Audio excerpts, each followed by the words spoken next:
ప్రభుత్వం అధికారంలోకి వచ్చిన తరువాత పవన్ కళ్యాణ్ గారి వాయిస్ ఏమైందో మాకు తెలియడం లేదు. మహిళలకు సంబంధించి ఎక్కడైనా దాడులు జరిగినాయి అని అంటే కనీసం స్పందించేటటువంటి పని చేయట్లేదు, ఒక ప్రకటన కూడా ఇచ్చేటటువంటి పని చేయట్లేదు.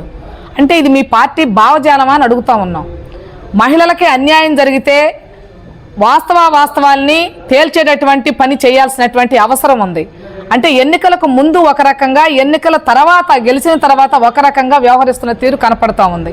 రెండోది, మహిళా కమిషన్ ఇప్పటి వరకు బాధితురాలని పరామర్శించడం కానీ దానికి సంబంధించినటువంటి ప్రకటన కూడా చేయలేదు. ఇది సరైనటువంటిది కాదని తెలియజేస్తా ఉన్నాం. ఎమ్మెల్యే ఒక లేడీని ఇంతగా ఆమెని బ్లాక్మెయిల్ చేసి తన 3 ఏళ్ల కొడుకుని చంపుతానని బెదిరించి ఆమె లోబర్చుకునడమే కాకుండా ఆమెని తీవ్రంగా కొట్టడము, ఆమె ఫ్యామిలీని అంతా కూడా వారికి ఫోన్లు చేసి వాళ్ళని విపరీతంగా హింసించడం అనేది ఎంతవరకు తగిన విషయం? ఈరోజు మీడియా ద్వారా ఆమెను బయటపెట్టినా ఇంతవరకు కూడా ఆయన్ని అరెస్ట్ చేయలేదు, ఇంతవరకు కేసు ఫైల్ చేయలేదు. ఏం చేస్తున్నారు జనసేన పార్టీ వాళ్ళు కానీ కూటమి ప్రభుత్వం ఏం చేస్తుందని మేము అడుగుతున్నాము.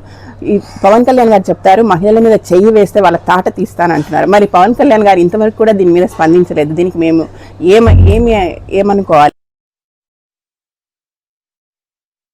తమ ఎమ్మెల్యే అయినటువంటి శ్రీధర్ ఈ రోజు ఒక మహిళకు అన్యాయం జరిగిందని స్వయంగా వచ్చి ఆమె వీడియో వచ్చిన ఈ రోజు వరకు నోరు విప్పని పరిస్థితి పవన్ కళ్యాణ్ గారిది. అలాగే ఈ ప్రభుత్వం వచ్చిన తర్వాత మహిళల పట్ల ఎన్నో అత్యాచారాలు, అఘాయిత్యాలు జరుగుతూనే ఉన్నాయి. హోమ్ మినిస్టర్ గారు ఏం చేస్తున్నారు, ప్రభుత్వం ఏం చేస్తుందో మాకు అర్థం కావట్లేదు. అసలు ఈ వీడియోలో వాస్తవాలు ఏమున్నాయి, నిజం ఏముంది అనేది విచారించాల్సిన బాధ్యత ప్రభుత్వానికి ఉంది.